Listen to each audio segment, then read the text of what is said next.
Bueno, estamos entrando al monasterio de Yuste. Nos encontramos en Extremadura.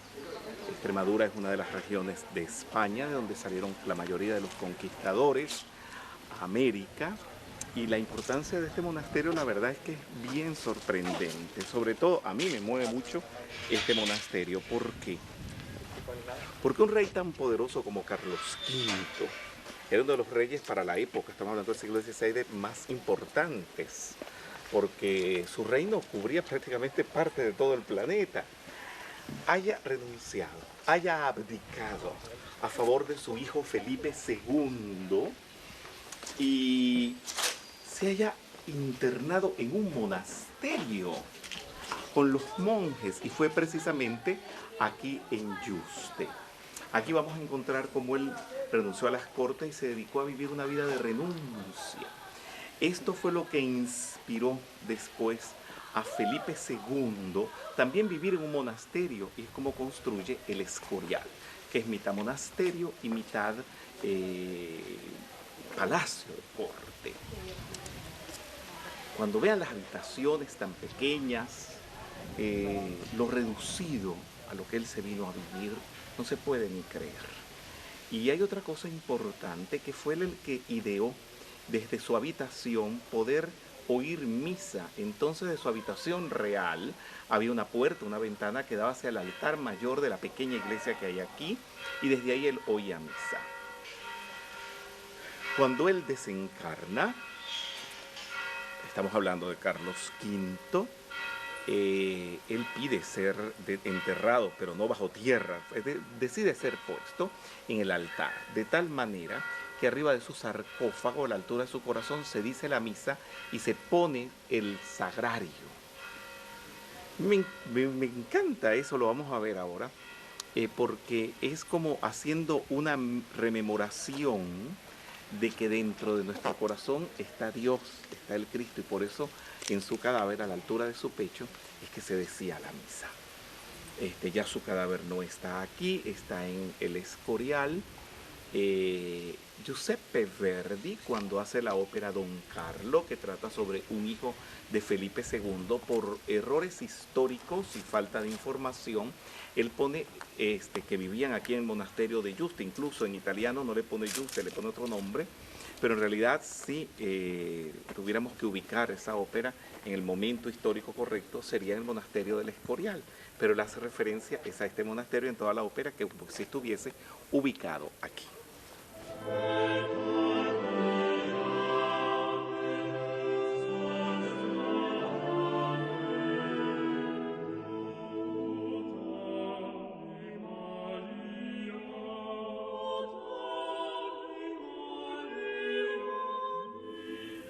Si se acuerdan, las escaleras aquí son una copia, mejor dicho, las escaleras del Escorial son una copia de estas escaleras del altar mayor. El altar estaba en alto y por eso aquí también lo han puesto en alto.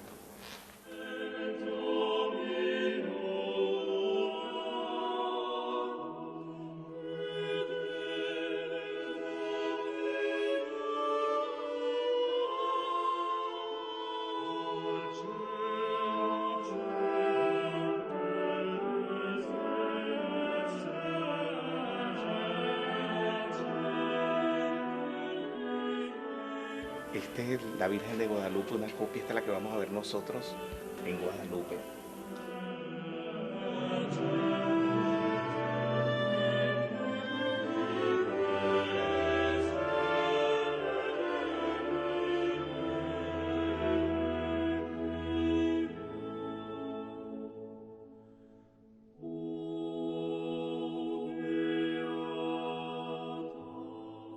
¿Ustedes se acuerdan de la puertita que hay en el Escorial por donde Felipe II oía misa? Pues es copia de lo que él le veía hacer a su padre, por esa misma puertita.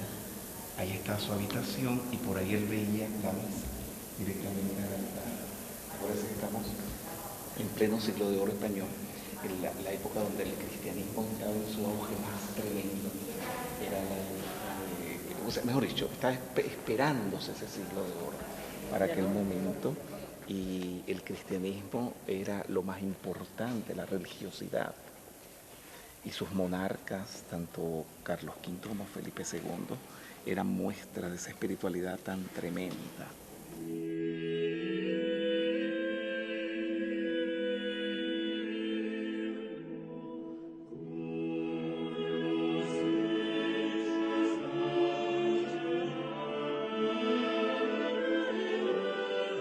Este es el monasterio, la parte interior, donde Carlos V decidió pasar los últimos años de su vida.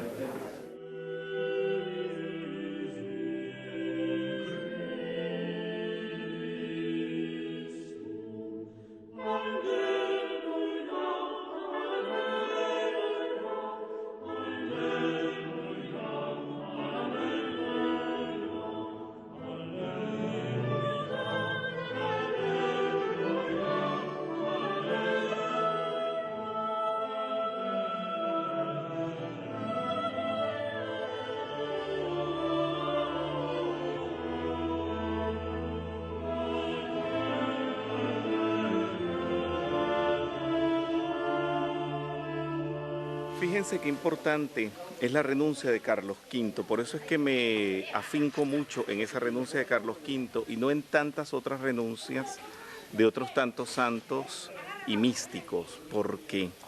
Porque creo que nadie en el mundo ha tenido que renunciar tanto como renuncia Carlos V.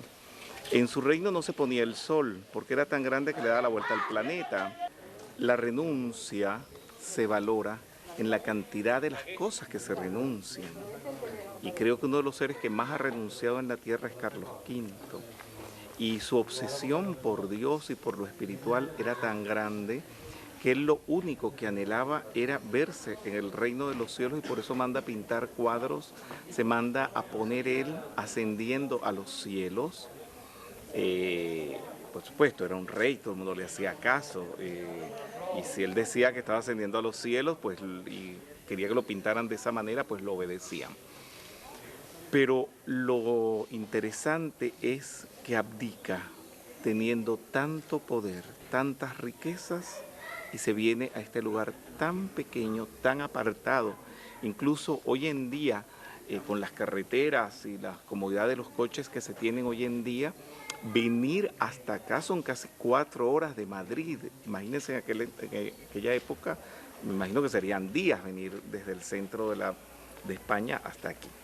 Esta parte que estamos viendo aquí es la parte de entrada a lo que se podría llamar falsamente un pequeño palacete, porque por supuesto le tuvieron que habilitar habitaciones donde está su habitación, donde Carlos V tenía su pequeña oficina y una entrada aparte. Por mucho que hubiera renunciado, pues era un rey y el padre de un rey, y tenía asuntos de corte que realizar. Entonces, miren pues esta entrada muy propia pues de las cortes, y van a ver las habitaciones muy pequeñas. Se conserva todo el mobiliario auténtico, original de Carlos V.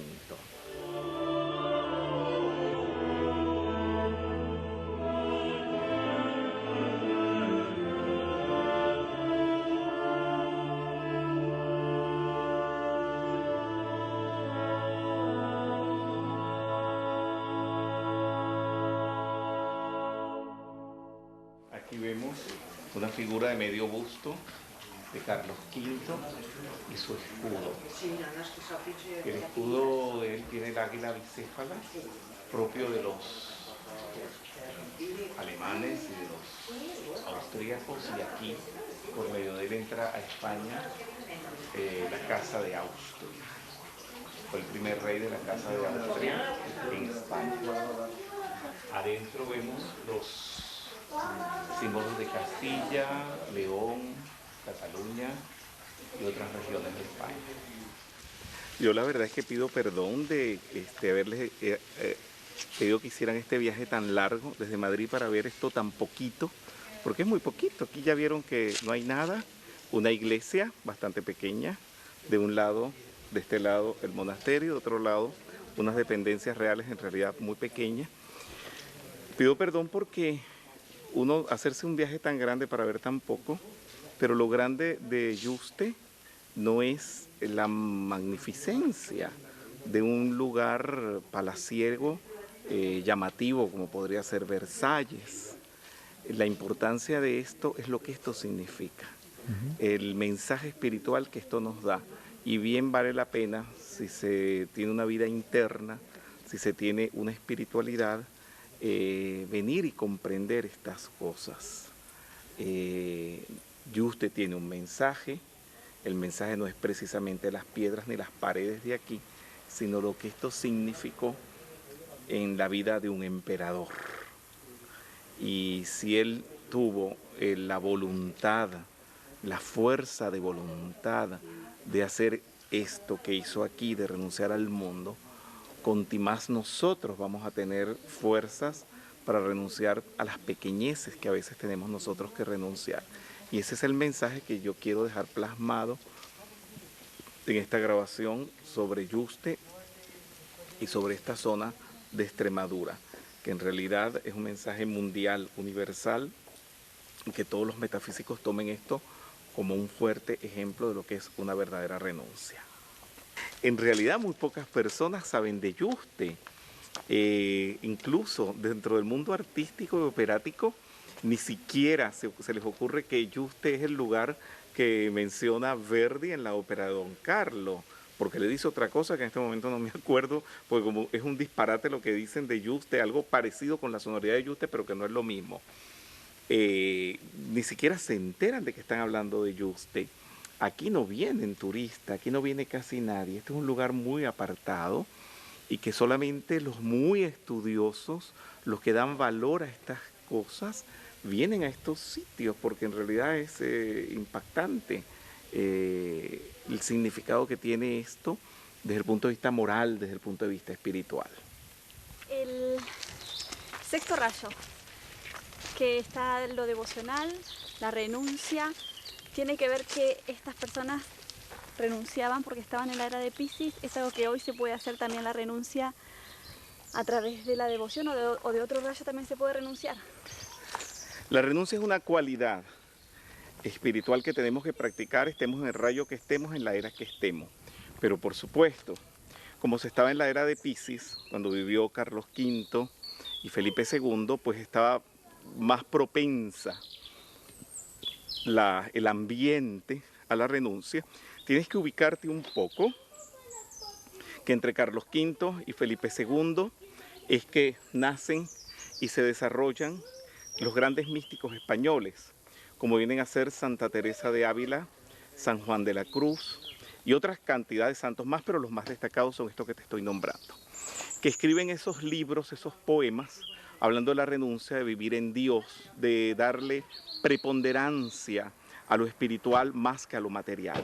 Entonces estos reyes, no solamente los reyes, todas las cortes españolas, la población en general, se siente estimulada a esto. Incluso el uso del color negro en aquella época es debido a eso, porque el negro es la ausencia de color y lo usaban el negro como muestras de renuncia al boato, a estar llevando sedas de colores y todo como en las cortes del mismo momento, pero en otras partes de Europa. La situación en el siglo de oro español favorece a que ellos hagan la renuncia por todo lo que observaban, veían y escuchaban. Dicho en otros términos, como decir, era la moda del momento.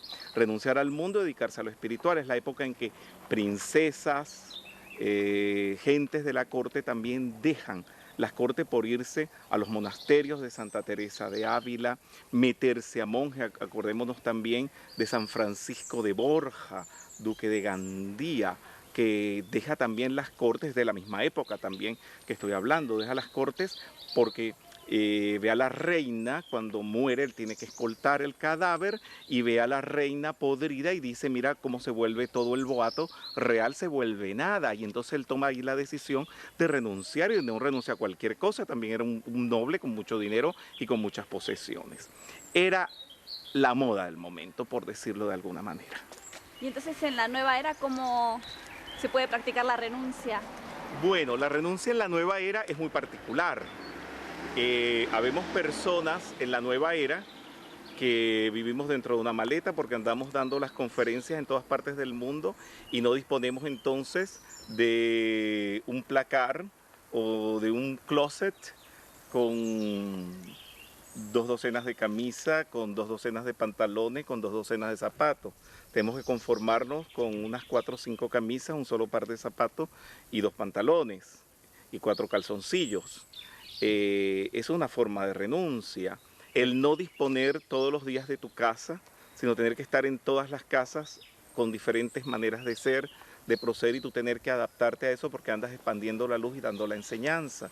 A lo mejor renunciar a tener un trabajo fijo con un sueldo fijo y vivir de la misericordia, de las donaciones que te den, dependiendo del derecho de autor que den algunos pocos libros que se vendan.